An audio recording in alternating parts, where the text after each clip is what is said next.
Hey guys, look what I got. That's right, I got the Hubsan H502S. It is an FPV quadcopter. It's got some really cool features, and I'm going to quit talking and we're going to open up the box and see what's going on inside. Alright guys, it looks like this thing is layered in the box, which makes it so this can be transported in a much smaller box than it would have been if it would have been all put together.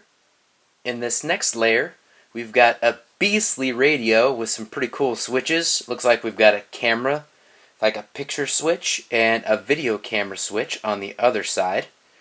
And of course we've got our basic toggles. We have a little bit of a caution here.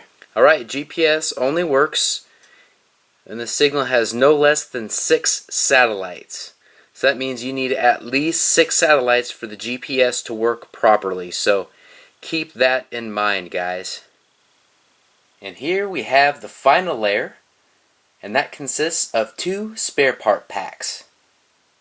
Now I'm going to take everything out and we're going to look at everything a little more closely. And this is everything that comes inside the box that actually has parts and pieces in it. That second spare part pack was just for packaging purposes. And now we're going to talk about what actually does come in the box. That's our quadcopter, our high performance radio right there, and our spare part pack. So first up is our quadcopter. I wanted to take a look at this. It is not very big, but it's definitely, this X4 Desire is definitely intriguing. It has a really cool look.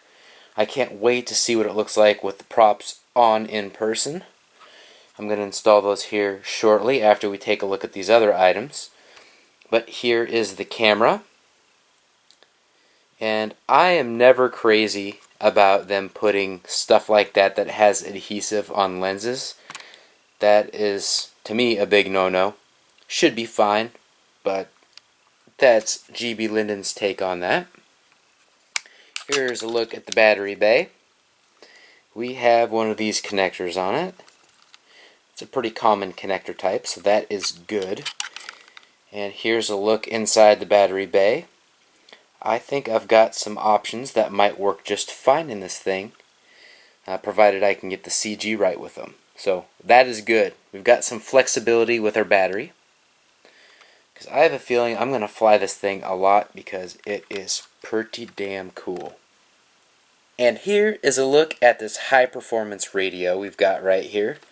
You know, at first I thought that this might be uncomfortable possibly, but when you look back here, we've got some nice deep grooves, so you get a nice secure grip, which is always a really good thing. And of course we've got this nice big FPV display screen. I like that. And over here we've got the return to home function. I'm going to keep that down. That way I don't set it off when I turn on the quadcopter itself. Here is our video record function, off and on. And here we've got the picture button. That is pretty cool that we've got that. And of course here's our GPS switch. That's right, this little guy comes equipped with GPS. It also has a pretty cool feature, and that is the follow me button. Our follow me feature, and it's activated by pushing the right thumbstick down. And what it does is it makes it so the quadcopter follows wherever you go when you're holding this radio right here. Of course we've got our basic radio functions here, our trims, our yaw, our throttle, and it appears to have an altitude hold. I think it does. We'll find out here shortly. I love altitude hold in most cases, so I will definitely talk about that when we do the quick test flight in here, and that's coming up not too far away. Here's our aileron and our pitch forward and backward. We've also got a USB port, and it looks like a micro SD slot, so that's pretty cool. Up next, we are going to take a look at the spare part pack. So first up in our spare part pack, we have the 610 milliamp hour 2S LiPo battery. As you can see, its dimensions are a little bit different than most LiPo batteries that we encounter out there, at least the ones that I've encountered. And here is the USB charger that comes with it. And here you just connect it into there, plug it into USB. That could be your cell phone charge USB, it could be your computer, your laptop, car adapter, whatever. There are a lot of different ways to charge this, so that is pretty cool. We also have 2 sets of spare props that come in the spare part pack. These are also nicely labeled props. So right now I'm going to install 4 of these props onto our little quadcopter here, and then we're going to fly this thing. Alright guys, I've got this all bound up to the radio. As you can see, this thing has some pretty nice bright lights. They only appear to be on the bottom though, so we have yet to determine. Oh, yep, all of them on the bottom actually, including one on the belly that I just noticed right there. Doesn't appear to have any on the top, but that's okay, at least for our purposes right here. I want to show you guys that this display looks phenomenal. I still even have the film on this, and it still looks really good. So you can see the video camera. And GBLynden Studios right here. Yes, I do have some product there that I still have yet to review off to the side. I've got a lot coming up for you guys. And this one I got from banggood.com.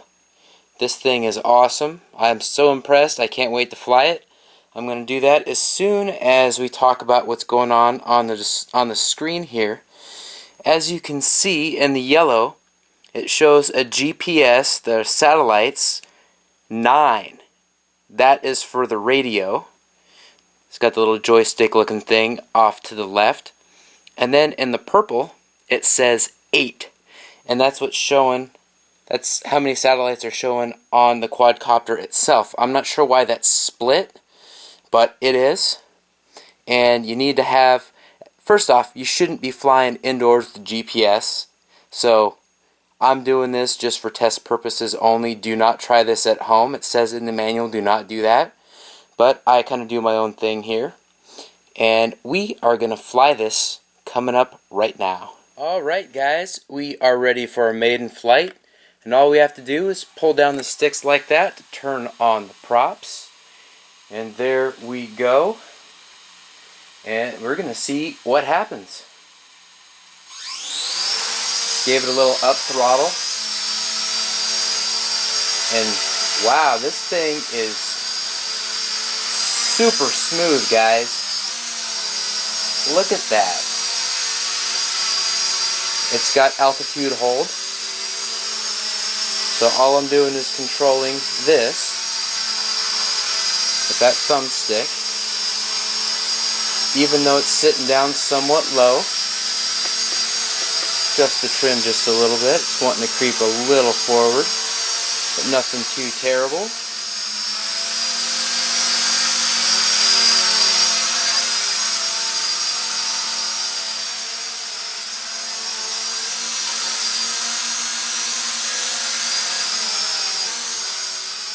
Alright, so let's switch on the GPS mode.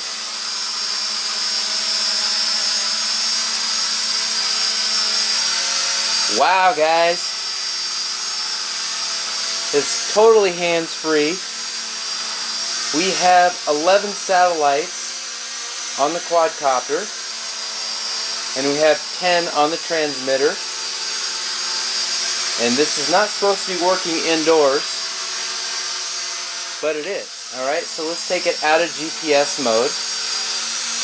And that's what we did. This thing is a cool little flyer, guys. It is pretty touchy on the inputs.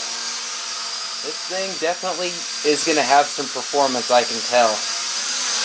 And performance I definitely cannot test in here.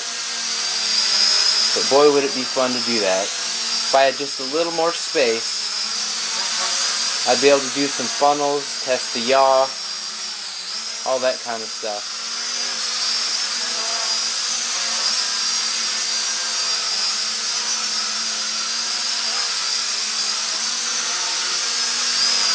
Alright, so let's put this thing down.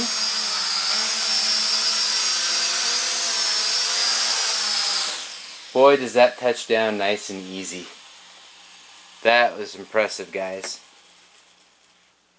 That was really nice. So now we are going to shut out the lights and see what this thing looks like by itself in the dark. Alright, so that's what it looks like in the dark.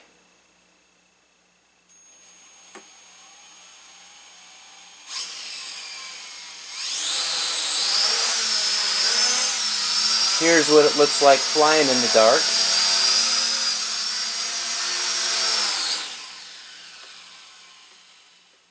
This thing is impressive, guys. Alright, guys, I hope you enjoyed that quick little test flight of this little beauty right here. I'm going to do just a quick summary here. Obviously, I haven't been able to test its full functionality yet, but I will say that I really enjoyed flying this indoors. Its altitude hold worked really well. One of the only things that I would call a con is that each time you fly this thing, you've got to do a calibration on it. Now, that will actually come in handy each time you do that outdoors, because you're going to rely on your GPS, so it's actually a positive. But if you're used to just popping in a battery and going, it might be a little annoying to have to calibrate it each time. It's a quick process. It's very clear in the manual. That's why I didn't show you how to do that in this video. But that really is the only con. This thing looks beautiful. The video footage coming through the screen looks nice. It's easy to use. I really only have good things to say about this other than that. But now I'm going to wrap this up. Like, comment, and subscribe. That way you can check out the outdoor flight footage I will have coming your way very soon. GBLynden, out.